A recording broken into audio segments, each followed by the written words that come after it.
I just want to tell you that this moment started when my brother's wife separated, and after separation, around 8 months after separation, they filed a divorce case against him, and a lot of charges against him were charged in different acts and different acts and different sections. Even not only on my brother, even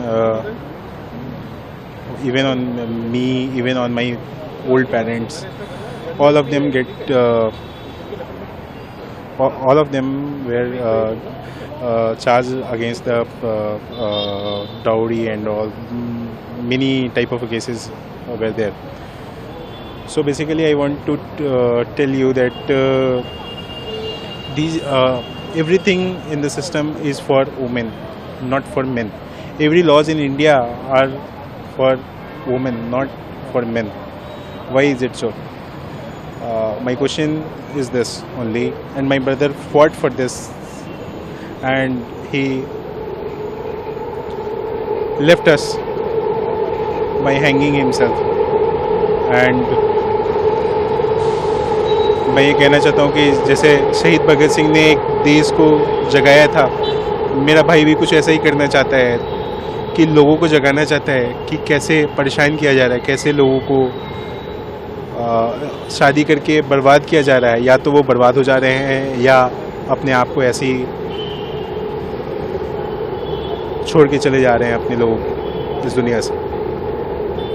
even in suicidal note उसने अंतिम इच्छा ये लिखी है कि अगर मैं system से और इन सब चीज़ों से जीत गया तो मेरी अस्थियाँ गंगा में बहाई जाए. अगर मैं इस सिस्टम से हार गया तो कोर्ट के बाहर जो गटर हो उसमें मेरी अस्थियाँ बहा दी जाए. सर, आपने कुछ सवाल जुडिशियल सिस्टम को लेकर भी उठाया कि किस तरीके से न्याय नहीं मिला आपके भाई को. सर, क्या है सर? आपने खत, आप बोल रहे हैं कि भैया ने खत भी मैडम जो वीडियो सर्कुलेटेड है उसमें आप पाएंगे कि उसने ये बोला है कि how many number of times एक कोर्ट ने उसको बुलाया है, और बीइंग कि वो एक जॉब करता है और जॉब में वो कितने दिनों की उसकी छुट्टियां मिलती हैं ये आप लोग सभी को पता है. उस जॉब की छुट्टियों में वो अपने इसके लिए कोर्ट में प्रेजेंट होना इज़ कंपलसरी, एंड वो जाता है कोर्ट पे. 2 साल के अंदर उसने इतने नंबर ऑफ के मतलब उसके डेट्स पड़े हैं, बिकॉज कि वहाँ एक कोई जज हैं जो लेडी हैं, वो लेडी तो हैं, तो ऐसा जज के पोस्ट पे सिर्फ ऐसा नहीं होना चाहिए कि वो आप लड़कियों को सिर्फ के फेवर में बात करो. आप देयर शुड बी, आप एक पोजीशन पे जब बैठ जाते हो वहाँ पे आपको न्याय करना होता है, चाहे वो लड़कियों के लिए के पक्ष में हो या लड़के के पक्ष में हो, based on the facts, not कि प्रताड़ित क्यों गया है. क्योंकि इंडिया का सिस्टम ऐसा है, इंडिया का कानून ऐसा है कि जिसमें ऐसा दिखाया जाता है कि लड़कियां ही प्रताड़ित की गई हैं. ऐसा क्यों? लड़के प्रताड़ित नहीं हो सकते क्या? लड़के के ऊपर जो मेंटल प्रेशर होता है, क्या वो ऐसा नहीं है कि शादी हो गई तो लड़कियों को ही प्रताड़ित किया जाता है, लड़के को भी प्रताड़ित किया जाता है. मेरा भाई ऐसा था कि शादी करने के बाद ऐसा नहीं है कि उसको घर पे भी काम करना पड़ा होगा कभी, मुझे लगता है कि कभी नहीं करवाया होगा.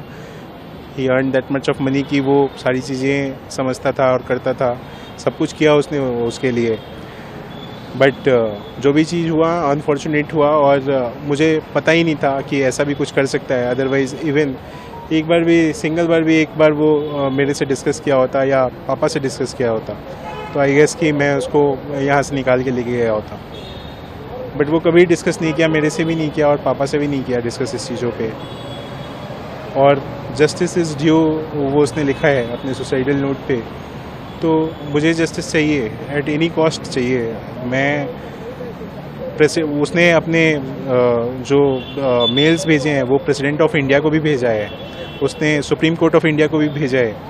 वी वांट कि इस लॉ में ऐसा कुछ लॉ है जिससे एक मेन को भी कोई प्रोटेक्शन मिले, बिकॉज ऐसा नहीं है कि मेन हमेशा ही गलत होते हैं और हमेशा लड़कियां ही सही होती हैं.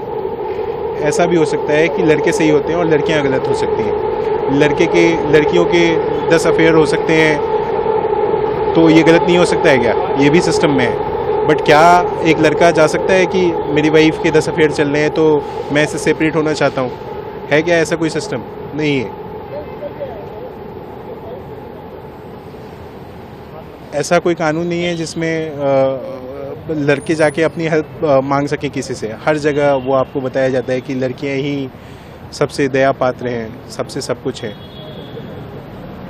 मुझे सिर्फ मतलब गवर्नमेंट ऑफ इंडिया और प्रेसिडेंट ऑफ इंडिया से सिर्फ ये गुजारिश करनी है कि मेरे भाई को जस्टिस मिलना चाहिए एट एनी कॉस्ट। अगर वो सही है तो, अगर वो गलत है तो प्रूफ आप मुझे कीजिए कि वो कहाँ गलत है। इवन मैं ये चाहूँगा कि जिस जज के खिलाफ उसने ये आवाज़ उठाई है, there should be a proper investigation against her. वो नाम भी मेंशन किया है अपने सुसाइडल नोट पे। उसने एक जो पेशकार होते हैं उसका भी नाम मेंशन किया है।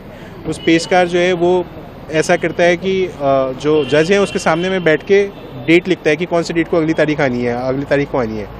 तो जो लोग होते हैं हर लोगों से वो 50 रुपीज़ चार्ज करता है। बट अगर आपके पास आप अगर अच्छा कमाते हो पैसा तो आपसे 500 से 1000 रुपये भी चार्ज किया जाता है। और 500 रुपये 1000 रुपये चार्ज करने के बाद भी अगर वो कह देता है कि मुझे सैटरडे का डेट दे दिया जाए बिकॉज कि सैटरडे हमारी छुट्टियां होती हैं, तो वो कहता है कि नहीं जी सैटरडे तो मिल ही नहीं सकता डेट किसी हालत में, ये है वो है। फिर बहुत ज़्यादा मिन्नतें करने के बाद जो है वो कहता है कि इतना आप दोगे तो मैं इतना कर दूंगा आपके लिए, वो भी बहुत गिड़गिड़ाने के बाद। तो ये अगर किसी जज के सामने में बैठ के पेशकार ये काम कर रहा है तो क्या ये करप्शन नहीं है? क्या इसकी रिकॉर्डिंग नहीं होनी चाहिए? और करप्शन भी क्या आपको लगता है कि वो कैमरा अगर इंस्टॉल हो जाएंगे तो कैमरे के सामने लिया जाएगा? भाई कभी नहीं होगा, बाहर ले जाके लिया जाएगा, लेकिन लिया जाएगा। तो there should be a foolproof plan कि आप कैसे इसको इंस्टॉल मतलब इम्प्लीमेंट करते हो इन इंडिया, और एक मेन को न्याय दिलवाते हो, कैसे दिलवाते हो?